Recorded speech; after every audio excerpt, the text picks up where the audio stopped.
فاتح عالم اس کا نام تھا۔ نہ جانے والدین نے کیا سوچ کر ایسا بھاری بھرکم نام رکھا تھا۔ وہ میرے بھائی کا دوست تھا، علاقہ غیر سے اس کا تعلق تھا۔ وہ وہاں سے تعلیم حاصل کرنے پشاور آیا تھا۔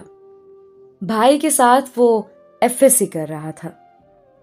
اس میں ایسی صفات تھیں کہ بھائی نے اسے بھائی اور میری ماں نے بیٹا بنا لیا۔ یوں وہ ہمارے گھر میں بھی آنے لگا۔ ہم سب اسے عالم کہہ کر بلاتے تھے، پورا نام نہیں لیتے تھے۔ آدھا نام پکارنے کے باوجود وہ ہم سے خفا نہیں ہوتا تھا۔ عالم کا تعلق ایک خوشحال خاندان سے تھا۔ اس کے دادا کا اپنا گاؤں تھا جو کوہاٹ سے آگے پہاڑ کے درے کی طرف واقع تھا۔ اس گاؤں میں ہی ان کا سارا قبیلہ آباد تھا۔ جن دنوں وہ میرے بھائی کے ساتھ پڑھتا تھا، ہمارے گھر ہر ویکنڈ پر آیا کرتا تھا۔ سچ بات یہ ہے کہ وہ اپنے حسن اور وجاہت کے سبب مجھے اچھا لگتا۔ میرا جی چاہتا تھا کہ وہ روز ہمارے گھر آئے۔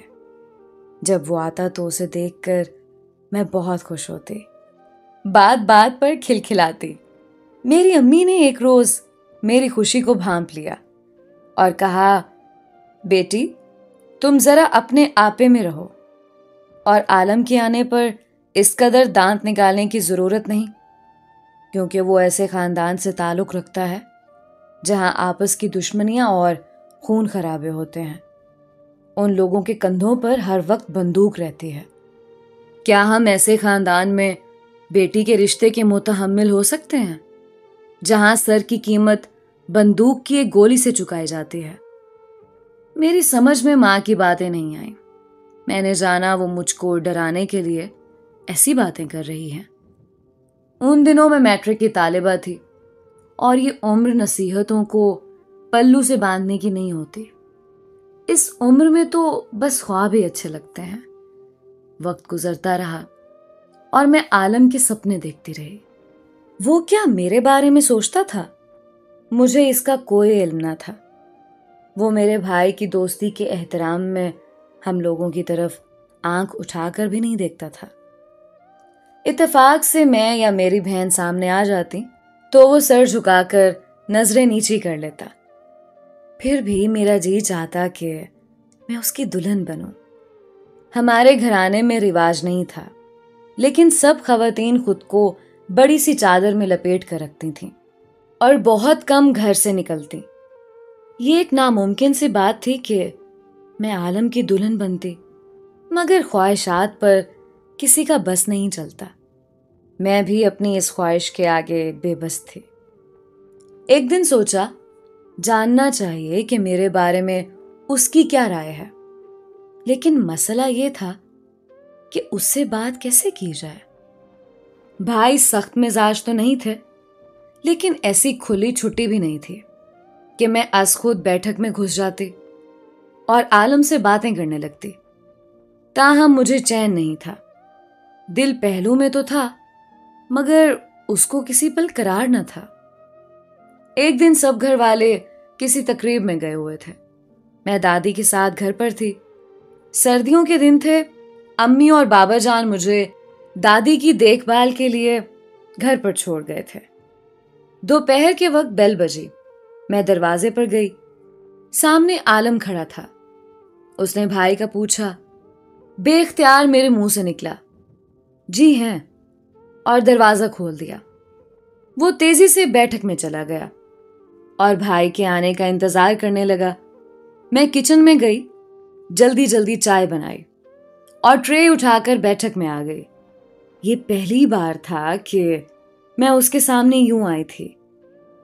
میرے اس طرح بے دھڑک آ جانے پر وہ حیران ہو گیا۔ یقیناً سوچ رہا تھا کہ اسے کیا ہو گیا ہے۔ اگر آذر گھر پر نہیں ہے تو اس نے در کھول کر مجھے کیوں گھر کے اندر آنے کا کہا ہے؟ اس کی حیرانی کو نظر انداز کرتے ہوئے میں نے چائے کی ٹرے میز پر رکھ دی اور کہا، آذر بھائی تو گھر پر نہیں ہے، وہ امی بابا کے ہمراہ رشتہ داروں کے ہاں شادی میں گئے ہیں۔ لیکن آپ نے تو کہا کہ آذر گھر پر ہے۔ ہاں، میں نے اسی لیے کہا تاکہ آپ جو اتنی دور سے آئے ہیں چائے پی کر جائیں۔ میرا اتنا کہنا تھا کہ وہ اٹھ کھڑا ہوا اور کہنے لگا کہ اچھا تو پھر میں چلتا ہوں۔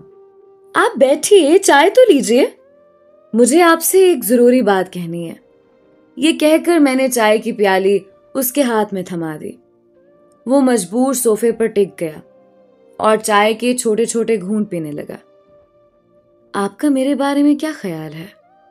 بے دھڑک میں نے اپنا سوال داغ دیا، جو اس قدر تیکھا تھا کہ عالم کا رنگ سرخ ہو گیا۔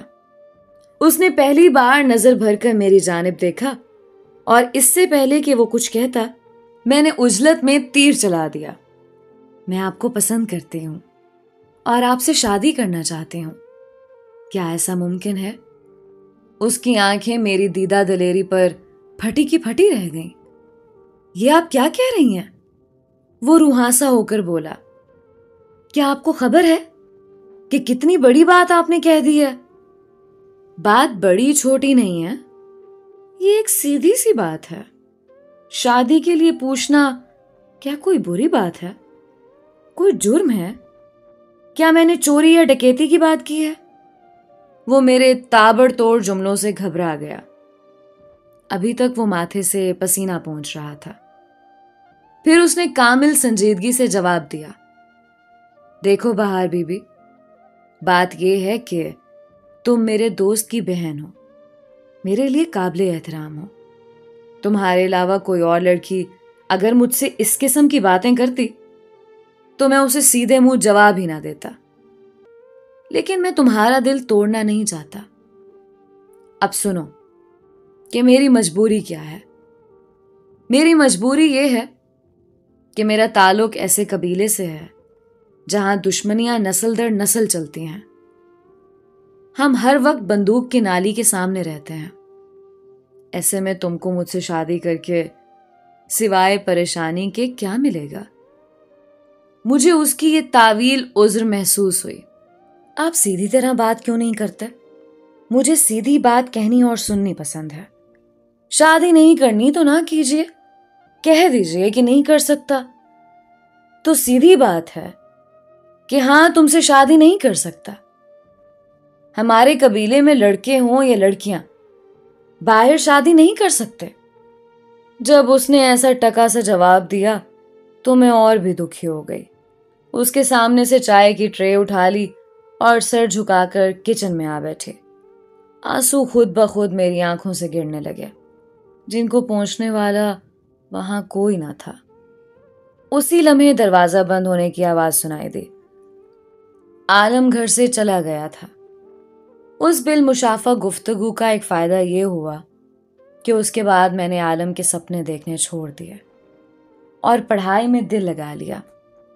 البتہ اب بھی جب وہ بھائی سے ملنے آتا تو ایک خلش سی سر اٹھاتی، جس کو میں پہلو میں دبا لیتی تھی اور دعا کرتی کہ خدا کرے کہ وہ ہمارے گھر نہ آیا کرے، کیونکہ میں بار بار اس کو بھلانے کی کوشش کرتی تھی۔ وہ کوشش رائے گاں چلی جاتی تھی۔ میری دعا رنگ لے آئی اور اس نے ہمارے گھر آنا چھوڑ دیا۔ میں حیران تھی کہ آخر ایسا ہوا تو کیوں، جبکہ وہ اور بھائی ایک دوسرے کے بغیر رہتے نہ تھے۔ سوچتی تھی کہ بھائی سے پوچھوں، مگر ڈرتی تھی کہ وہ کیا سوچیں گے۔ لیکن ایک دن امی نے پوچھ لیا، آذر بیٹے کیا بات ہے، بہت دنوں سے عالم نہیں آیا۔ تب بھائی نے بتایا کہ